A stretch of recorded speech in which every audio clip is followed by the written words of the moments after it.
I am Rebecca Radice with Post Planner and very excited to be joined here today by Donna Moritz with Socially Sorted. And Donna and I have known each other for years, and we've been trying to get on a live event for quite some time. I think since we saw each other at Social Media Marketing World, we've been talking about it for several months, but you know how summer goes. It kind of gets away from you. So Donna, thanks again for joining us. Let me just give a little bit of background to people that don't know you, which is shocking, because I feel as if everywhere I look, I see you, I see your content, I see your gorgeous visuals that we're going to talk about here today. And I, first of all, want to talk about just how many awards you have won. That's the other thing. Every time I turn around, you're winning another award, which is amazing. I think you're there with me, aren't you? I think you're usually. I don't know. I'm trying to keep up. But Donna is a top 10 social media blog winner in 2015 and 2016. And winner of the 2014 Best Australian Blogs competition. Donna helps businesses, bloggers, and entrepreneurs use visual social media and content strategy to get more traffic, shares, and sales in their business. She is a contributor to Entrepreneur Online. You can find her on Social Media Examiner.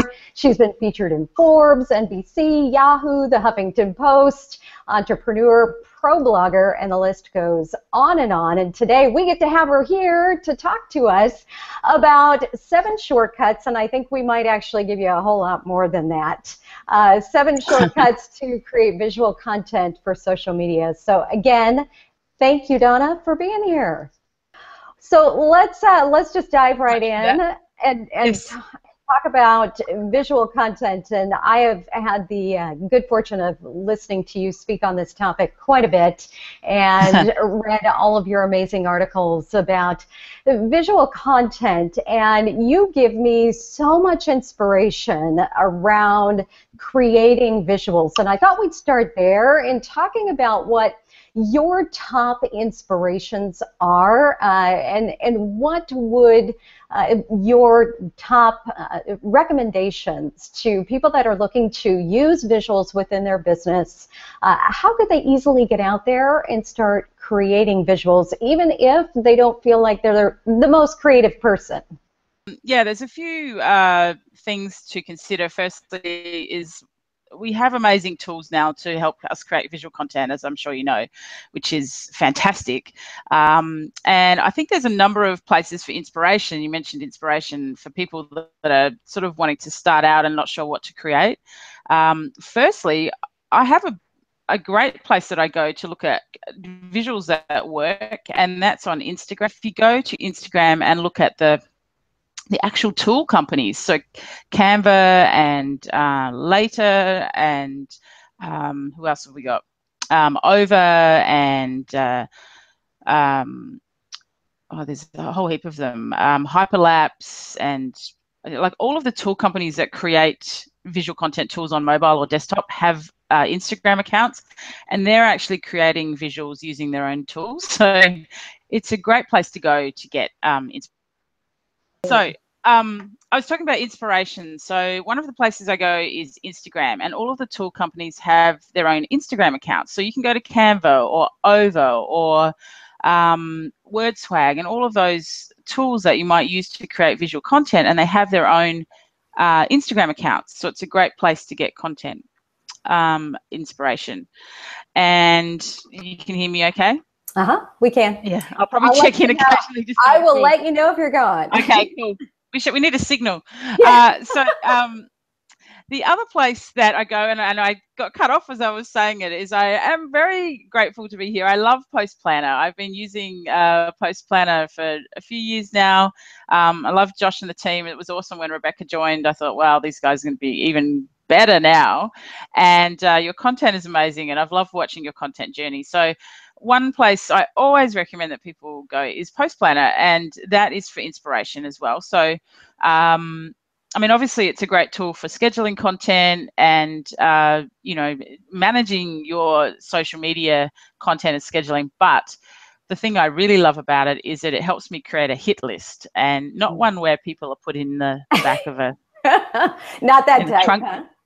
Trunk, you call it the trunk. No, not that type. A really nice hit list of people that you love content from and you want to learn from. So this is where you go and you can create lists for all sorts of things like Instagram and Instagram accounts and Facebook pages and websites. Am I missing any? There's probably more now. But you can create these lists of people that you love to follow content from, but also create great visual content, and then you can use that as inspiration to create your own visual content. So I know that Post Planner, you use it in that way, don't you, Rebecca? Yeah, I absolutely do. Well, and yeah. I think the one you just talked about is my absolute favorite, where instead of, you know, bouncing all over the place to find all that content that you're reading and wanting to share on a daily basis, you can just pull it all in to one location. Yeah. And that has simplified, oh my gosh, my world immensely. But it's so fabulous for inspiration, because I was sharing when we lost you for a second there, how much I love watching what you do with your content, how you take it, you know, from the blog post into maybe a video, into SlideShare, and you have your own little content journey that we get to follow along with. And so it's things like that where I'll go, oh, wow, I haven't done that in a while. I should do that again. You use SlideShare. Yeah, and sometimes I get people that I follow. So if you have sort of like and I think it was a month or so ago, I saw someone that I knew had posted a SlideShare. It might have even been you. I was playing around on SlideShare and I went, oh, that's it. I need to do another one. So, you know, I did one this week or late last week, and it's SlideShare of the day today. And nice. Sometimes it's just, and sometimes it's just those reminders of, oh, hey, that's a good idea, or that's a nice quote. You know, quotes aren't owned by other people. If you see a great quote, you could recreate it. And just, you know, seeing someone provide tips or information will help you to think, hey, I could do that in my business and give a whole series of tips on X, Y, and Z, or, you know, that's my area of expertise. We could do that. So I think, those hit lists are great. And, you know, you can have them on Twitter, you can have them on Facebook, you can have them. Post Planner just happens to be easier. It's in the place where you can then click on Canva from within Post Planner and you can create visuals right there on the spot, and then schedule it. Save all the things that we used to have to do by joining together all of our lists at various places. We don't have to do anymore. Well, exactly. Yeah, I think that is just so incredibly convenient, and I love what you're talking about, just in all the different things that you can repurpose and turn into great visual content too, which is another thing I see you do all the time. Yeah, and I know you do it as well, and it's just we don't have any time, so it's good to be able to create content. And people are in different places. You want to go where they are and not necessarily be you know, always focused on where you like to be. If you create different types of content, it can be shared where people are. So SlideShare is a great example of that, because people often say to me, oh, it's B2B, but it's not really about thinking that you have to be on SlideShare as a SlideShare user to enjoy it, because if you create that piece of content, it shares really well onto Twitter, and you can play within the newsfeed, and it shares really well to Pinterest, and it shares to Facebook, not quite as integrated, but and the same goes for any piece of content, really. You can share small infographics onto Facebook, you can share them on, obviously, Pinterest and on Twitter. So, you know, it's about creating the content and trying to work out how you can get it out there in different formats. I think that for inspiration is just, and you'll know this as a team, I don't know what you guys use as a system, and you can do this as a solo entrepreneur or a business owner. You don't have to have a big team, but you need somewhere to put your ideas. So they come at any time, and I suggest you have sort of one mobile version or one sort of desktop version, and if they can integrate, that's even better. So maybe a Google Doc that you can access from your phone, or your notes that you can just add into some sort of document that, and we have just like an ideas dump in Google Docs. So my, Asia, who works on my team, she'll just dump things in there. I'll dump things in there, and then we kind of work out what we're going to create. So that's a great idea. Because, yeah, inspiration strikes at any time, and maybe just setting a regular time during the week to clear out your phone. I'll be down on the beach and take some nice photos, and then maybe, oh, that's a nice flower. And then I forget. So usually it might be on a Friday or a Sunday, I'll clear out any stuff, screenshots, and just put them in one place. Mm-hmm. Yeah, that's such a great idea. And I think it does go back to what tool you're the most comfortable with. Yes. For me, I'm in Google literally all day, so Docs has always made sense. I kind of shifted away from Evernote because it just became too much going back and forth. So I think it's just finding that tool it's really simple. So syncs across multiple devices, no matter where you're at. You can just drop that idea, get it out of your head onto a digital piece of paper, and not have to worry about it. Because I don't know about you, Donna, but creativity does strike in so many different places. And I will look at that. I do a retrospective at the end of the week every week, and I'll look on Friday and go, oh, I completely forgot about that. That's a great idea. I should do something with that. Well, even if you're looking for quotes, a couple of great places are the Forbes homepage. Every time you go to look at an article, there's a quote, you have to click past it. The Momentum app on Google Chrome, I don't know if you use that one. Yeah, that's a great one. Momentum. Yeah, so it brings up a big photo every day with what your task is. It's supposed to keep you on track, but they have a quote of the day come up. So I screenshot all of those and just I clear them all out, and then we have a huge list. I don't have to go Google anymore. They just or go on to Post Planner and just even if you taking this, just don't repost them without permission. But if there's some good quotes on there that you want to use, then just record them in some way. So I think it's a great idea. Those are just lots of great ideas. That Momentum app is so cool. Just tweet it right from there too. But I'm just trying to write this in. Oh, good idea. Yeah. I'm just writing it in for Isabel. That'll go to everyone, won't it, if I type in? Yes. Yeah. Yep, to everybody. So, Isabel, if you Google search Momentum app on Google Chrome, that's a good one. Yeah, and beyond that, like you mentioned, we've got the status idea generator within Post Planner that literally has tens of thousands of ideas in there that you can just drop right down into Canva. And you've talked about quite a few different tools. Are there any other tools what's your go-to tool? I think that's the easiest. Yeah, whether you're on desktop or mobile, do you have a favorite tool for creating visuals?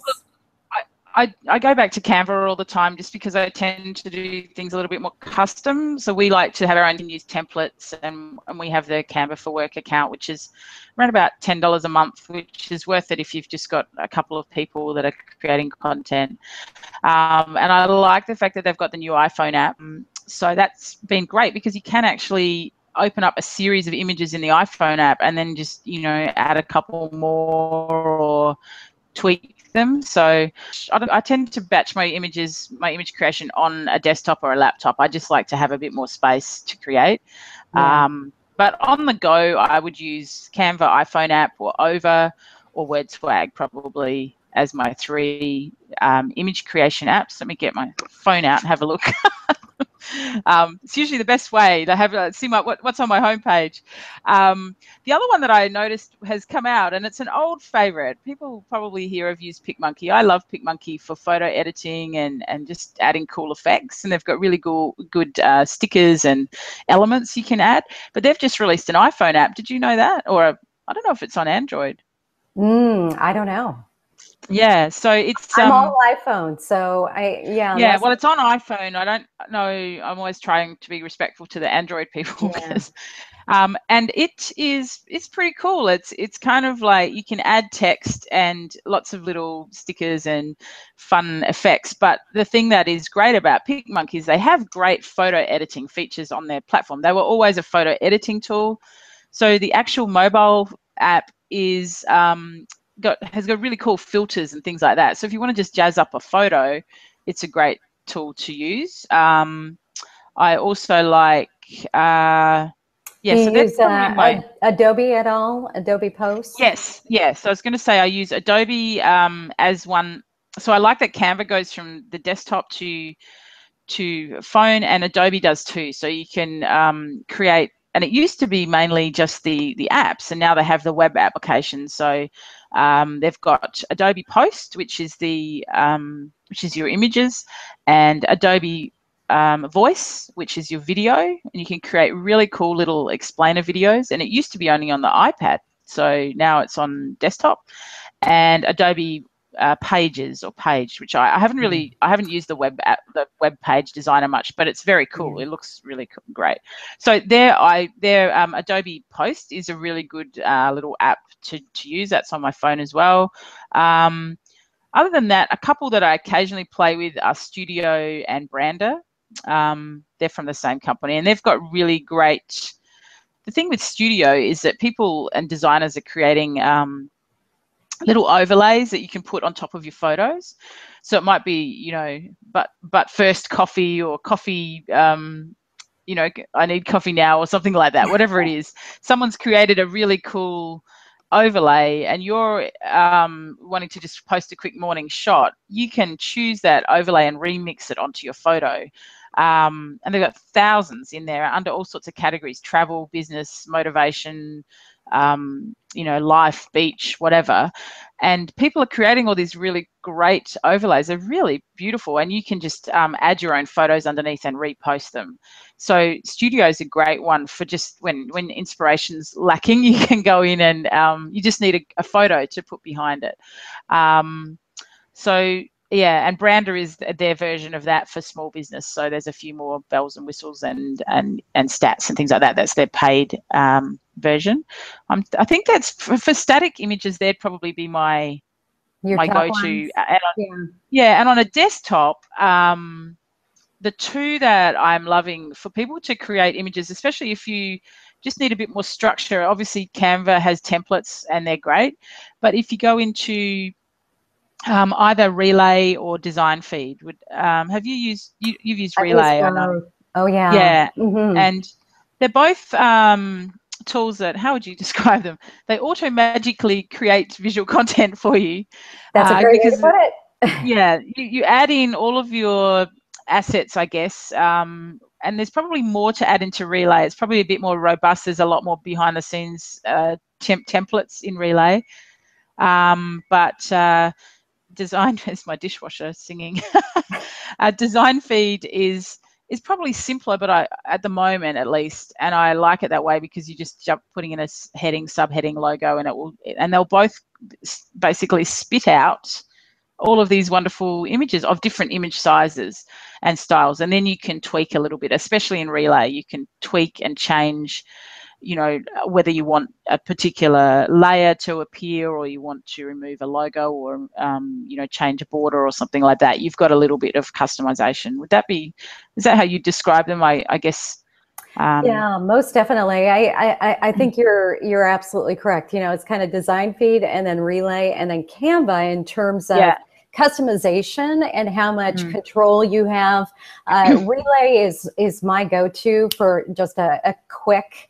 And that's exactly what they want to be. Craig says they're a productivity visual design tool, meaning that it's quick, it's easy, because it's hundreds, I think they have in there now, of templates. And what I love is they have all of this functionality and these features, such as your logo or a second image, or just so many different things you can choose from, and you can toggle them and turn them on and off, what you do want and what you don't want.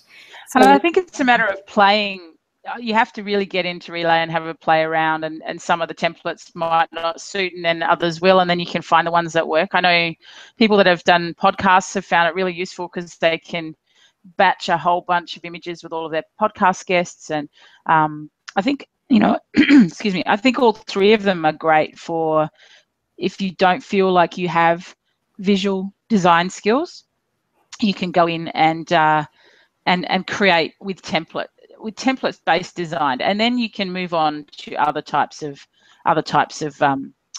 visuals and get a bit more creative with your own sort of layouts and style. Like if you're faced with a blank canvas, it can be very daunting.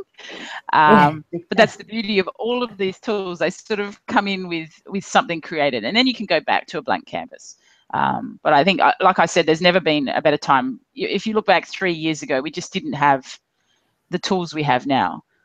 4 years ago, before Canva, like PicMonkey was around, and they've been great. They've got a huge following, and I still go back to them quite often for everything from resizing to editing. But these other tools that have come through, Adobe Spark as well, are just amazing. Oh, I couldn't agree more. And I know we've talked about a lot of static image creation. Yes. And you touched on video, and we have used Adobe, the new Adobe Spark, the video within there. Oh, okay. Yeah, quite a bit. I played around with that, and wow, it is just, it's never been easier to take. I've been using them a lot for something like this, like an event or maybe a new ebook. This is something that we want to promote. And you just simply grab one of their templates and you can just drop in your text, your elements. So it's very similar to what we're talking about with Relay or Design Feed, where a lot of the heavy lifting is done for you. It's all pre-created. And then you just do a quick little voiceover. What I love the most about it is you do your slides, and then you just do your 7-10 second voiceover, and then you move to the next one, and you move to the next one. Oh my gosh, it's a piece of cake. And before you know it, in 15 minutes, you have a 30-second video that you can put everywhere. Yeah, and the thing is, it was called Adobe Voice originally, and I'm sure you've noticed that when you do your voice, it adds a layer of, just trying to think how to put this, it adds a layer of C to your voice. It totally makes voices sound very, very smooth, and you get that radio announcer kind of feel on your voice. And that was always the way that they promoted it originally when it was on iPad, and I remember playing with it with my kids going, oh, it sounds pretty good. But yeah, it's just so easy to use. And and the thing is, like, I mean, they look more polished actually just because of the way they've set it up. But generally with video, people are expecting things not to be perfect anymore. However, with an explainer video, images, and it expects professionalism because they can look bad. And Adobe Voice, Adobe Video, it just doesn't, it never really fails. It will always make you look good. Yeah. So you would just never know that it's an app that created that video within a matter of minutes. It really is very professional looking. It blew my mind the first time I used it. Yeah, I watched my daughter create a video at a coffee shop about the coffee and dessert she'd bought in minutes, and it was so intuitive. And I gave it to her, and I didn't give her any instructions. She just started creating videos, and if you know what kids are like. So it was a test for me just to see how easy it was for a small business owner to go, how do I use this thing? And it was very basic. So I think and when it comes to other types of video, I mean, obviously you saw yesterday we've had a huge change in spam that I think has just really cemented that whole idea of raw video and sharing moments of our day and behind the scenes. And now with Instagram, I don't know if it's yesterday for you or today, or it's yesterday. Yesterday. It was 2 days ago, I think, for us. So we we now have this ability to string together short pieces of video, and you can also do 60-minute videos on Instagram, and obviously, so as far as I don't call it static video, but video that's not live, there's a lot of opportunity for people to create visual content, and I think we were all enjoying that story kind of approach on Snapchat, but some small business owners might find Snapchat a little bit hard to get their head around. Whereas I think, I don't like Facebook having the monopoly, but I like the fact that Instagram is just familiar to everybody, and I think that it's going to do really well with this, that small business owners can just jump on and or entrepreneurs can jump on and just create. That's not necessarily on their Instagram feed, but they can add back later if they want, and just get to know people a little bit more. You know, the people behind the images, and I think that's sort of like the most recent kind of video. But you know, you've got video you can upload easily to Twitter and Instagram. People don't want to necessarily see a fully edited video anymore. So I know you probably have tools that you love to use, but I have a few, like one of the ones for just jumping in and doing a quick video-like image is Ripple. It's sort of like a crossover between images and video. So it animates your text. There's two, pl.com, I think they are. I think that's correct. That's a great app. Yeah, I just put in, you can put full links in here, can't you? Yeah. There we go. That might be better. I've got the full link in there. The other one is, I'm just going to do some typing here, legend.io. Legend app. That's such another app that is just so super simple to drop a quote into, and it animates your text. So it's a little bit different, but yeah. Uh-oh, you're muted again. Hopefully we didn't lose your audio altogether. Oh, you're gone again. I was going to take a look at, I'm constantly, I think I'm an appaholic. I don't know who else is an appaholic out there, but I am always looking at new apps, trying to find if there's something else to try. And I've tried so many different video apps, and I'll tell you, I just keep coming back to the Adobe Spark group of apps, because it's so flexible, and just absolutely love the ability to quickly, like I said, throw together a video for absolutely anything you want to promote. And then you upload that natively, you know, to say to Facebook or anywhere. It's just another quick and easy way to get more of that multimedia out there. Did we get you back yet? Nope, doesn't seem like we did. Yeah, and Robert says there are many apps, each has their own specialty, and it's so true. It's really identifying what you're looking to get out of that app. So what are your needs? What are you going to be creating? And then which social network are you going to be creating it for mainly? Because obviously that's going to be a little bit different, whether, you know, it's that Square for Instagram. So thinking about where you're most likely going to share that video, and then what type of videos you're going to create. You know, are you more lifestyle based? Are you going to create something when you're out at the beach or at the park, or, you know, in a restaurant? Or are you going to create more of those professional videos that we were talking about, where maybe they're an explainer video, or you're walking people through a step-by-step tutorial of how to use your product. So you just have to think about what your particular needs are.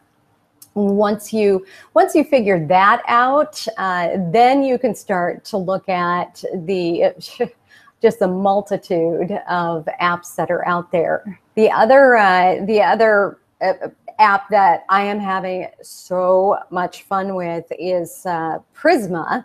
I don't know if anybody has played around with that, but Prisma will, and I was just looking for it real quick here, will take any one of your videos and transform it into something very, very unique. It's got all kinds of different filters, but basically it transforms it into, you know, Mona Lisa. But if you're looking for something a little different, that's a really fun one, Prisma, Prisma. And it's a little addictive just playing around with all of the filters. I kind of feel like what we must have felt like when Instagram first came out. It is, Robert, isn't it? It's so fantastic. I love it. In fact, I transformed my entire headshot just playing around with it. But it just kind of gives your visuals a unique spin if you're looking to do something a little bit different. And there's so many different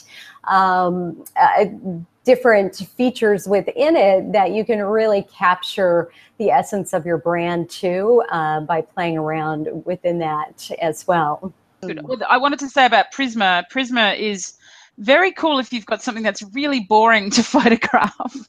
I took a photograph of a shell the other day. I don't know if I'll be able to show this on here. I'll see if I can find it. Just a shell, and it wasn't a fancy shell. It was a beautiful shell, but it wasn't colorful, right? And I put it, oh, now I'm getting confused by stories on Instagram. I put it on my phone, and then I took it. I added an effect with Prisma. I don't know if we'll be able to see this. A little bit. See how it's kind of pink and blue and pretty. That is just Prisma. Like the shell was really grey and boring, and once I added the app, and so then I had this shell that I could do a post about. It was about the golden circle and the Fibonacci effect with beautiful things in nature that you can use as a way of taking photos when you're adding to Instagram and things like that. Just a source of inspiration, really. But that shell was nothing until I added the app functionality. So if you're really stuck for content, you can just try and Prisma something. I think that's a great point. Yeah, it really does transform any picture. Yeah, it can turn a dinner plate into something really cool, and the background was just our bench, and it made it colourful and interesting. So I think that can be a really great way for people that don't have a lot of visual skills. The other I was mentioning hyperlapse. So if you have anything that you can take people on a tour, it could be around your office, around your building, around where you live. Have I cut out again? Nope. I'm okay. You're still there. Okay, good. If I see you glance sideways now, I'm worried that I've been cut out. You can take people on a tour. So you can take a long piece of visual footage and then speed it right up to 60 seconds and put it onto Instagram. Or if you want to unbox something or show a new product release or behind the scenes of how you're creating something, there's many ways to use that. So Hyperlapse is an Instagram app, but you can do it on your phone. A lot of phones have a time-lapse feature as well. And by the same token, you can slow things down. That can be interesting. You could do a time lapse, shoot and just show the steps of something. So there's lots of really cool things you can do with speeding up and slowing down video because, as you know, it's about catching people's attention. And those tools can be very good. I'm just thinking, did you mention Flipagram? I didn't know. That's a good one so that's probably, I think you covered all the ones I would normally say. Flipagram's the other one.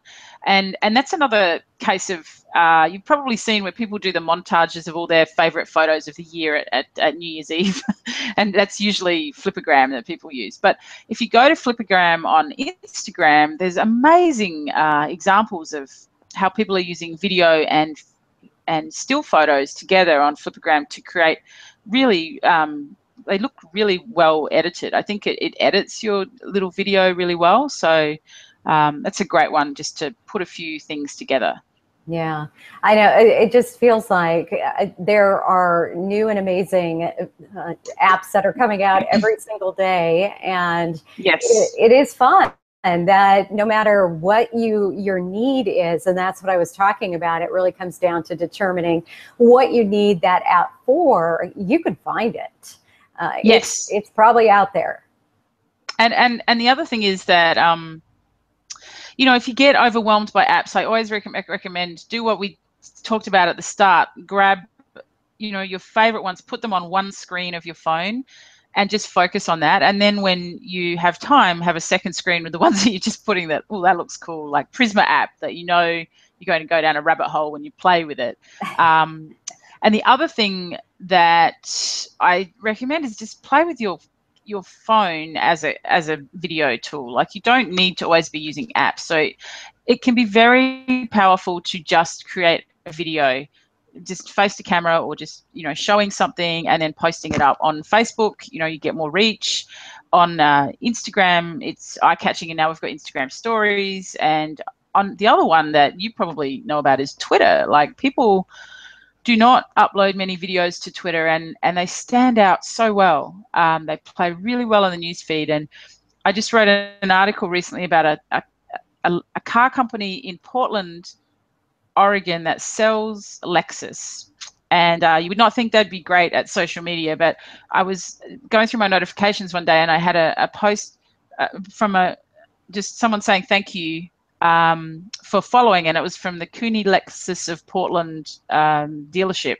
And it was just the girl in the office, Nicole, I think she's involved in their marketing and customer relations or whatever, just a quick 15-second video saying, "Hey Donna, thanks so much for following us. We really like your social media tips on Instagram." And I ended up writing a blog post about their entire car dealership based on this one video that caught my attention, and I talk about it all the time because every time I get a video, it stands out.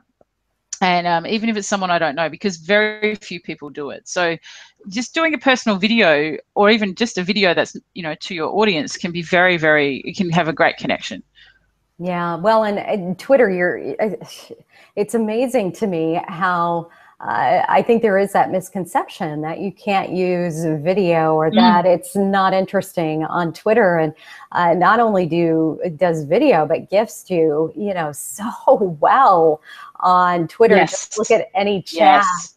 So, and there's just tons of great apps for that too. I use a tool called Droplr, DROPLR, probably 5,000 times per day is what it feels like, in doing screenshots. And there's another one called Monosnap. Droplr is, it's actually a paid, where I have my own domain attached to it. So you have your unique URL. But Monosnap is super cool, where we could do a video like this, and you have picture-in-picture with Monosnap. You can do a quick little GIF.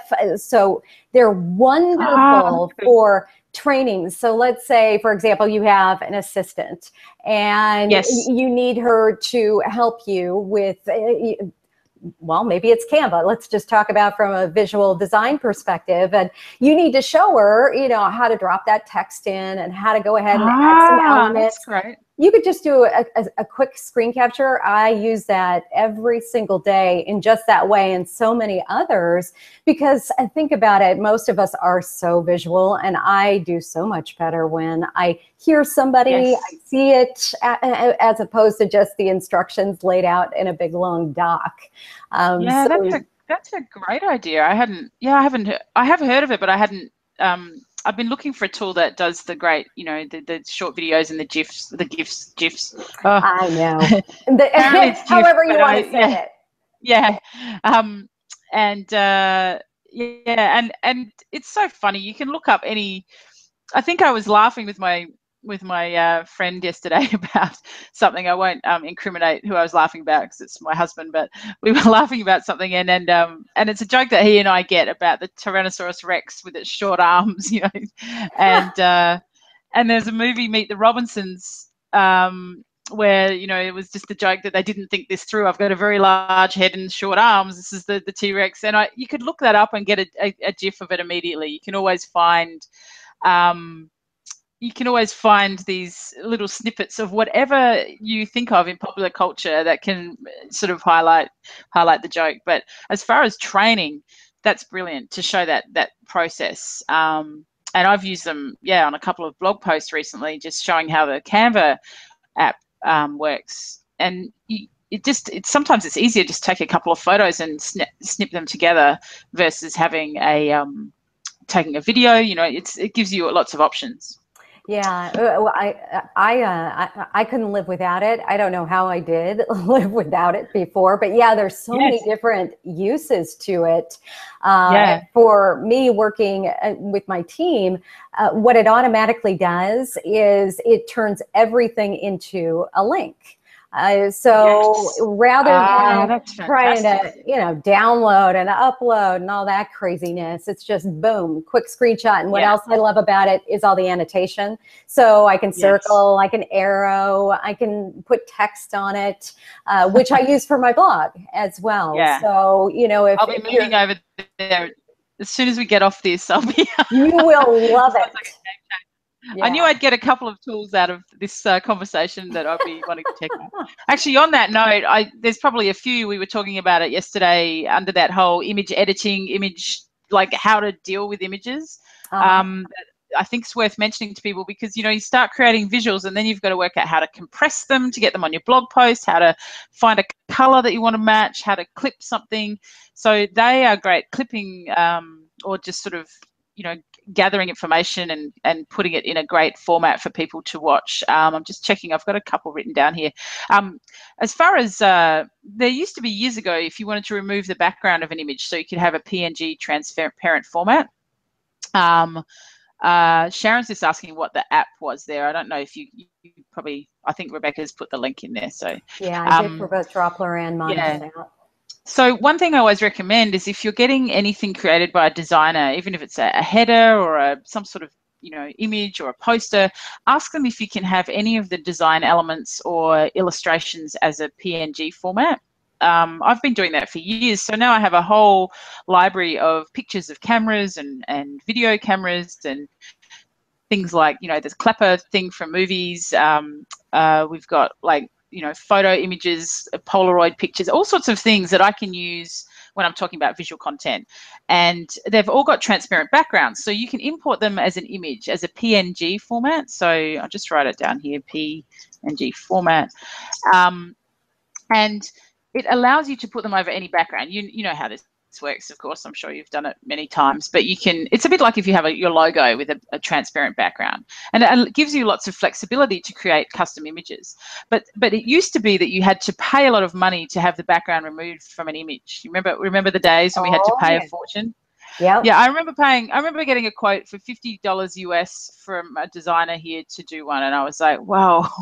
Yeah. And then I had a guy that did it in America. He used to charge me about $1 an image. Maybe he was somewhere overseas. But now you can use. There's two tools that I love. One is Clipping Magic, so clippingmagic.com, and the other one is Photo Scissors. And both of them are free to trial, and then you can basically pay. I think they're under $5 a month, like $2 or $3 a month. But it allows you to pull in an image, and then you basically use a system of green and red dots, and you put green dots where you want to keep something and red dots where you want to remove the background. And depending on how blurry your edges are, it can be really easy to just instantly remove a background from an image. So that's How a cool. really, yeah, have you used it? It's a really cool tool. No, I'm a Photoshop user, so So yeah. And this is yeah, where, give it in like, I there. use Photoshop very badly. So if you know Photoshop, obviously that's a no-brainer. But for a lot of people, like, this has been the problem. We had to go to someone that used Photoshop. This is where I kind of love it, when I can show people how to, if you're not a designer, and I know Rebecca's very talented with design, so probably this is a no-brainer to pull the background out of an image. But for the average It's a business big person, deal. It's a big deal. yeah, It's a tough thing the to do. average business person, they're pulling an image over and it's got a white background, and they're trying to put it on a poster, and it just looks bad because it's their logo or some sort of, might be a picture of one of their staff members. So now they can have it sit really nicely in with that new background. But they're great tools, and it's like, I guess it's called etching out. Is that what you call it in PicMonkey, in Photoshop? Etching out the background. And now it's sort of like etching out for dummies, because it's red and green dots, and then you can enlarge it. If you have a border that's very blurry, then you can enlarge it and just sort of get a bit closer. So I just love it. The other one, if you're using Canva or around the web, some of the tools have color eyedropper eyedropper tools. So you can, within the tool, you can choose a color and from any color of the rainbow of the hex codes. So PicMonkey has that in the tool. I think Relay has it as well as a color match. Yeah. But Canva doesn't at the moment. I know it's on their list of things to add, but one great tool you can use with Canva that's really easy is the Google Chrome eyedropper tools. So that's a really Irene has asked Clipping Magic, and the other one is called Photo Scissors. Now, I don't know where I got Photo Scissors. I think it was on a deal from AppSumo or somewhere. It was like they had a deal, you could buy it and that you get a license, whereas Clipping Magic you have to pay monthly. But I was only paying a couple of dollars a month, and I was using it every week at least. Yeah. Those are fantastic tools. Yeah, and the Google Chrome eyedropper tool allows you to sort of go up into your Google Chrome browser, click on it, say you want to choose a color from a web, and I could go into Rebecca's hair and choose a beautiful golden color at the moment, and use that as a color for my branding or my photo. If you've got a photo that you want to match text to, you can then just grab the color, and same in Relay and all of those tools. But the Google Chrome eyedropper tool will allow you to grab it from anywhere, and then it just brings in the hex code. So even if you're looking at a website and you think that color is awesome, I want to use that on my branding or on some pictures, you can just grab the color and then it will give you the code, and then you can plug that code into Relay, into Canva, into wherever you are, and use that color. The other one that I think Dustin Stout told me about, and it's kind of fitting because it's one of these beautifully clean, well-designed tools, just like Dustin. Yes. It's called Compressor.io. Have you heard of that? Oh, yeah. Uh-huh. Yeah. Yep. So Compressor.io is it's a compression tool that allows you to compress your photos down, because obviously if you're putting really big photos on your blogs, it will it will just get too much. It'll be too much memory on your website. So you can compress them right down, and it's just beautiful. You just drag them in, it zips it over, and then you save the photo. So that's a really great one. There's TinyPing is what I use. tinypng.com. But yeah, same situation where you should be compressing those, especially if you're uploading them to your blog. Because it's amazing how bloated those can get. You use big photos like me, and so you want them to look nice. But the other one that my web designer told me about is Image Optim. I think it's Image Optim with an M. I always want to say Optin. You can use Compressor.io and then throw it into Image Optin, and it will just reduce it down even more, but it will save it as the same URL, so you're not having to resave everything. It will just instantly resave that URL and take another 5 or 10% off. So that's worth using. They're probably my main. I'm just looking at my Google Chrome. I love Google Chrome apps. They're probably. Oh, the other one. Have you ever had a? This is probably less for creation of images, but more just for curation of content. Have you ever seen a great sales page or some sort of content that's a really long image that you want to use as inspiration later, but you can't because it's just so long, you can't capture it? There's a tool called full page screen capture, I think it's called. Yeah, that is. Yep, full page screen capture. And that I use that every day too. Yeah. I have a file of great sales pages and about pages and whatever else. So you can capture a whole web page or even a blog or whatever you want to do. So that's a good one. They're probably my main ones for organizing bits and pieces. Yeah. Those are, oh my gosh. Yeah. So funny. We could probably talk about tools and apps and for hours and hours and hours, because it's amazing to me. Every time I talk to you or, Peg Fitzpatrick or anybody else creating a lot of visuals, I'm like, what? There's another new one. Yes. And I'm just clicking on yours now so I don't lose I think, and I don't know, we could keep talking about it. And one of the things that I've been finding a lot lately is that everyone a lot of people, especially small business owners, get very overwhelmed by all the places they need to be.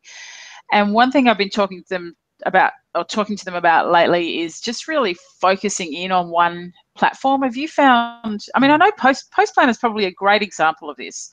Over the last few years, they really focused in on their blog, right? That was a huge focus, and then then you had a big focus on Facebook and got that really cranking and a huge following and really good engagement. And then, I've sort of noticed that you've over the years you've sort of had sort of focus platforms that might not have been deliberate, but it seemed to be from an outsider's perspective that you were just really getting things right on one platform, even though you were still on Pinterest and Instagram and Facebook and blog. You didn't drop your blog when you focused on Facebook, but you seem to have a more targeted focus. Would I be right? Does it seem to be? Absolutely. Yeah. And it's worked very well. And sort of then Instagram, and I've noticed, you've Pinterest as well, since you've been on board. So I think I've done that in my business. We did that with Twitter and grew sort of 300% on just posting more images, posting more regularly, using tools to allow me to schedule posts, using strategies to allow us to create visuals, and tools like Edgar and Social Quant to sort of get the content out there. So it allowed me to then have more time to engage, and that really grew my Instagram account. Twitter account, and same with Instagram. We did that last year with a feature account. We just really focused in on posting twice a day, and got that whole workflow going. And I think it's really wise for people to just still post where you are now, but just really focus in on one platform, even if it's just for 2 or 3 months, and just see how that goes. And you'll find that your systems and the tools that we're talking about and the processes will get much easier. So you'll probably get a process and and looking for images and sharing them out and having it all scheduled. And then it becomes a little bit more easy for that platform to tick over. Would you agree that it's probably on a bigger scale that you've done that, but that's worked really well for me? No, I would completely agree. You want to find that social network that is going to best support your business, that your audience is hanging out on, and then master it, as you talked about.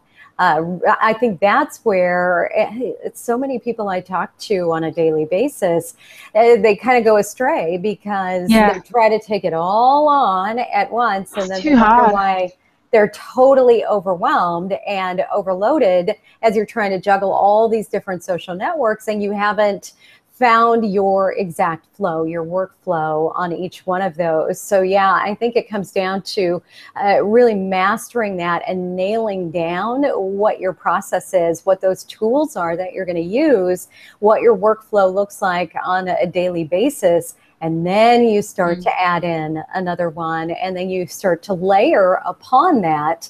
And each one of those just feeds up into your home base, which for most people is going to be their website or their blog.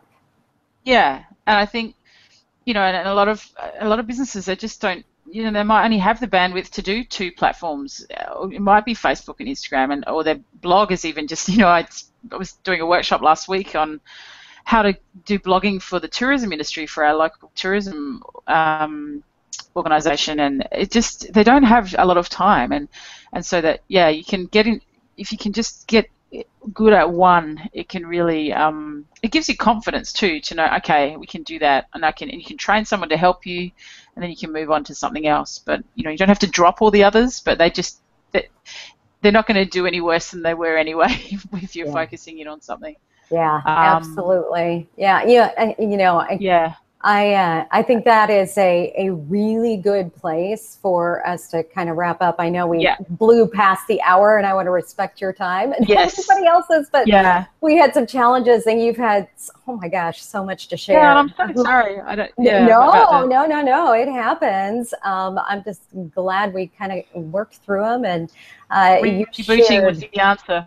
Yeah, I guess. But you shared so many amazing tips. And for those people that aren't connected with you, where can they find you?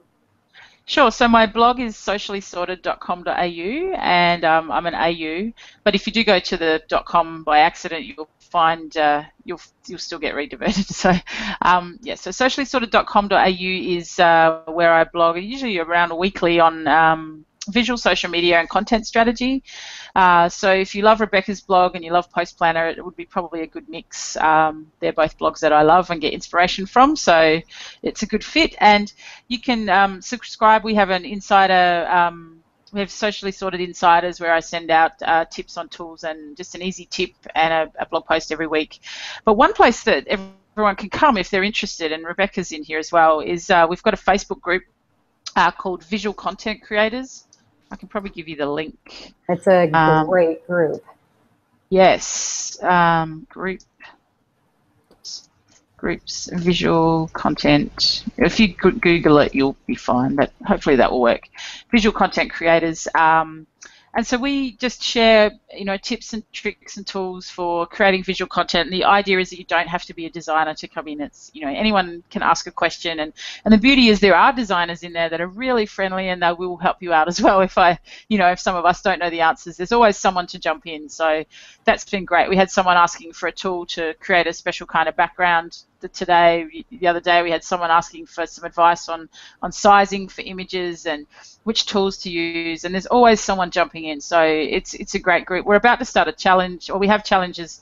Just so this is evergreen, we have challenges every now and then where people just get, they're asked to sort of create more visual content just using different prompts and ideas. And I've got a free video training at sociallysorted.com.au/training if people want to do some training in visual content. So awesome. There's plenty of places they can get free help from me. So choose the one that suits you best.